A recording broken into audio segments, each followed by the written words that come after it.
السلام علیکم ورحمۃ اللہ وبرکاتہ. آپ دیکھ رہے ہیں پروگرام میری پہچان کے ساتھ ایک مرتبہ پھر آپ کا خیر مقدم ہے. محترمہ سعدیہ انصاری صاحبہ تشریف فرما ہے اور ان کے ساتھ ہمارے ساتھ تشریف فرما ہے آسمہ ماشاءاللہ عالمہ ہیں.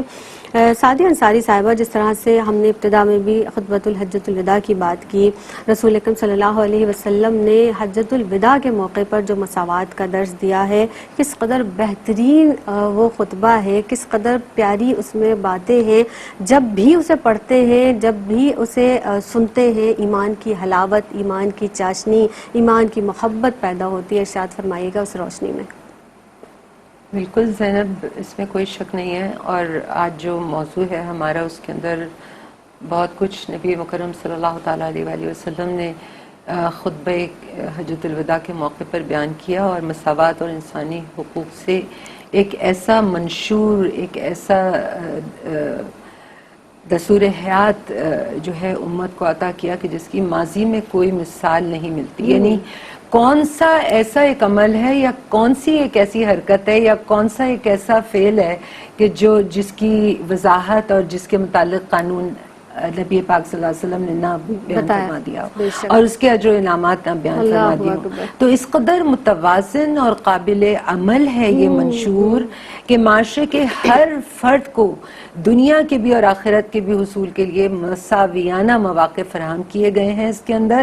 اور جیسے کہ جن میں سے چند ارشادات، جیسے کہ آپ نے جب شروع فرمایا وہ خطبہ، تو اس میں جو ہے فرمایا لوگوں کو مخاطب کر کے کہ لوگوں خبردار ہو جاؤ کہ تمہارا رب ایک ہے، بے شک تمہارا باپ آدم علیہ السلام بھی ایک ہیں.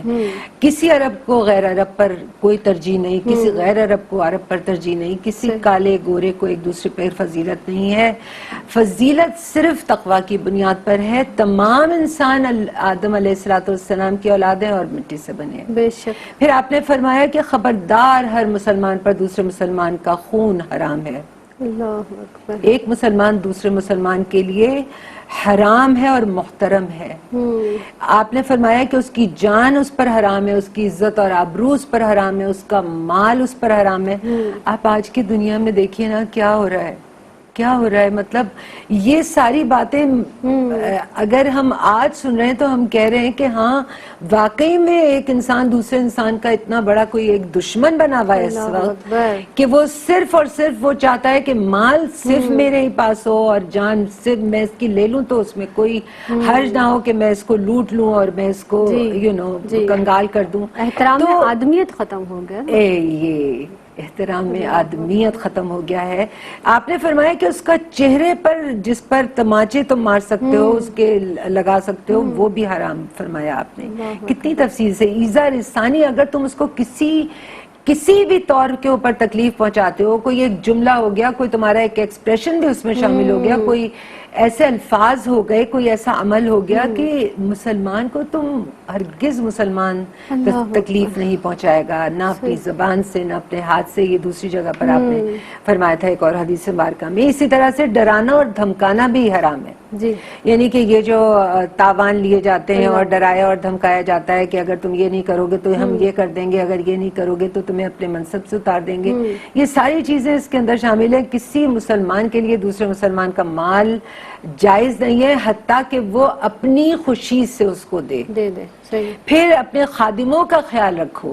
آپ صلی اللہ علیہ وسلم نے فرمایا اسی خطبے میں، اپنے غلاموں کا خیال رکھو، انہیں وہی کھلاؤ جو تم کھاتے ہو، انہیں وہی پہناؤ جو تم پہنتے ہو. سبحان اللہ، کیا دین ہے. اور دور جاہلیت کے تمام جو کام تھے ان سب کو میں نے اپنے پیروں تلے رون دیا ہے. نبی پاک صلی اللہ علیہ وسلم نے فرمایا وہ رون دیے گئے ہیں. تمام خون کے انتقام، یعنی وہ تو ایک دور جاہلیت کا جب آپ نقشہ آپ کے سامنے آتا ہے نا، تو کسی انسان کو اس کا انسان ہونے کا حق نہیں تھا. تو دور جاہلیت کے تمام خون کے جو انتقام تھے وہ کل عدم کر دیے نبی پاک صلی اللہ علیہ وسلم نے خطبہ مبارکہ میں.